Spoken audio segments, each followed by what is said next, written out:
presented by DNS Entertainment.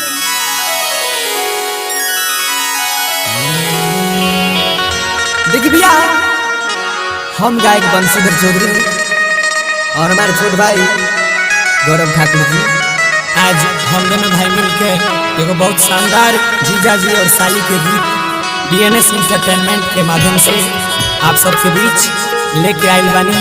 ये गाना के ज़्यादा से ज़्यादा प्यार दी, आशीर्वाद दी और चैनल के लाइक सब्सक्राइब करी और घंटी दबा के टनटनाए रही। Present by नीरज दिवांश बताओ ना।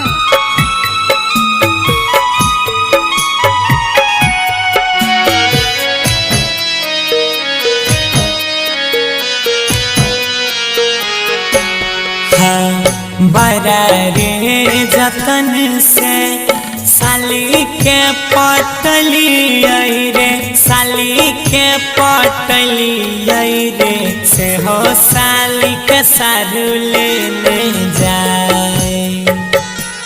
हाँ हाँ से हो साली के सारू लेने जाए। अरे भैया बड़ा रे जतनमा से साली जी के पटली आई रे, साली जी के पटली आई रे, से हो साली के सारू लेने जाए। से हो साली के सारू लेने जाए। हमारे जानू के सारू लेने जाए।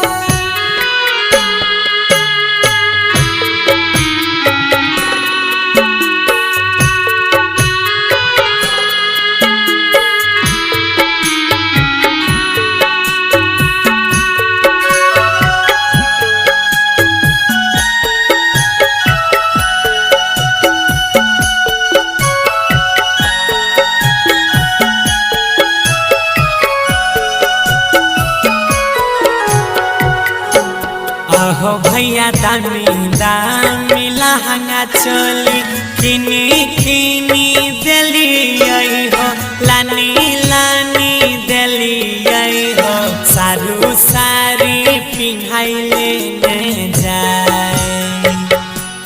हाँ सारू सारी पिन्हाई लेने जाए। आहो भैया दामी दामी लहंगा चोली किनी किनी दिली आई हो, किनी किनी दिली आई हो, साड़ी पिन्हाई सारू लेने जाए।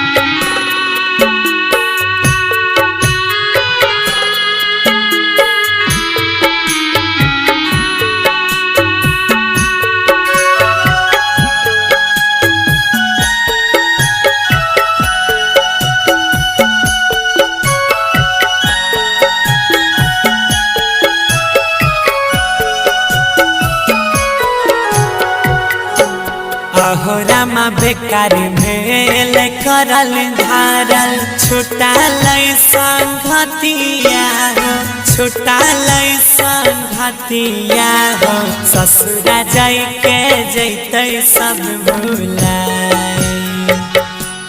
हाँ ससुरा जाय के जैतै सब भुलाए। आहो भैया बेकार भेल करल धरल, बनसिया गौरव के सोनुआ बिमल साबा के, ससुरा जाई के जैतै सब भुलाए। ससुरा जाई के जैतै सब भुलाए। से हो